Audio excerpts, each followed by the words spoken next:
Like its predecessor, the Platform 2 intentionally leaves viewers with many unanswered questions, but many subtle details throughout its runtime might have provided some concrete answers. After featuring a sequence that reveals many prisoners' dietary choices in the pit, the Platform 2 jumps ahead and shows how someone from the floors above has been feasting on Zamyatin's pizza. Zamyatin is drawn to the idea of eating someone else's food. However, the people above him preach about solidarity and encourage him to stay hungry to ensure everyone gets their share. This opening sequence sets the stage for the movie's conflict, highlighting how the people in the pit are divided into groups, the loyalists and the barbarians. While the loyalists believe they must act in solidarity and not overconsume, the barbarians prioritize their survival and eat as much as they please. Zamyatin's cellmate, Perempuan, initially supports solidarity. However, the horrors of the pit force her to switch sides. However, upon reaching some of the lowest levels in the prison, she finds answers she did not know she was seeking.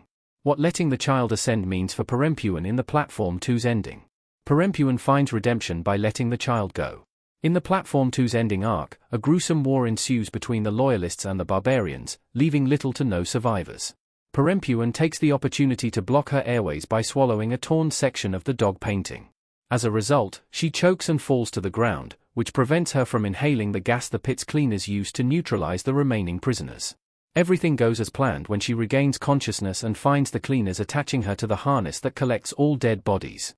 However, to her surprise, when she descends to level 333 with the other bodies, she notices the cleaners bringing a child to the bottommost level and tucking him in. At that moment, she faces a dire choice. She can either act selfishly and escape to the surface of the pit or put her life on the line to protect the child from the prison's atrocities. After recalling her past criminal actions, she chooses the latter. However, while saving the child, she hits her head, suggesting that, like Goreng in the Platform's ending, she, too, experiences a certain death. When she actively chooses to protect the child instead of harming him, the Platform descends below level 333 to a level that seemingly represents Perempuan's conscience. This is where she encounters other souls, including Zamyatin, who are projections of her dying mind, encouraging her to let the child ascend.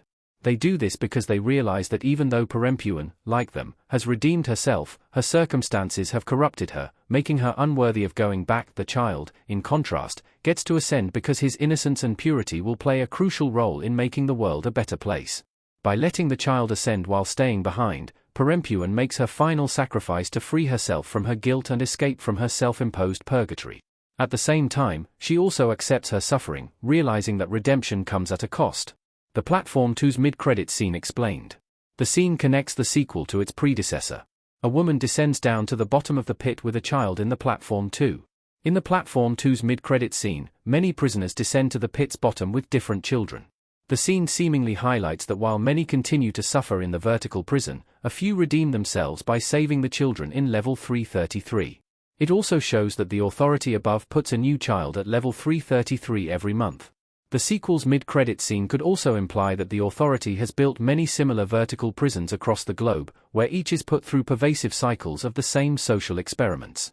In an interview, via Collider, director Galder Gaztelu-Urrutia also confirmed this. Many and in many different ways, he said when asked whether there are more similar facilities out there. Why the administration puts children at level 333. The children have always been a part of the bigger social experiment. People from the authority, choosing a child to be put in the lowest level of the pit in the Platform 2. While the administration's purpose of conducting the social experiment in the pit remains unclear, it seems like they do not wish to encourage solidarity among the prisoners. Instead, they only want to observe what leads to them acting in solidarity.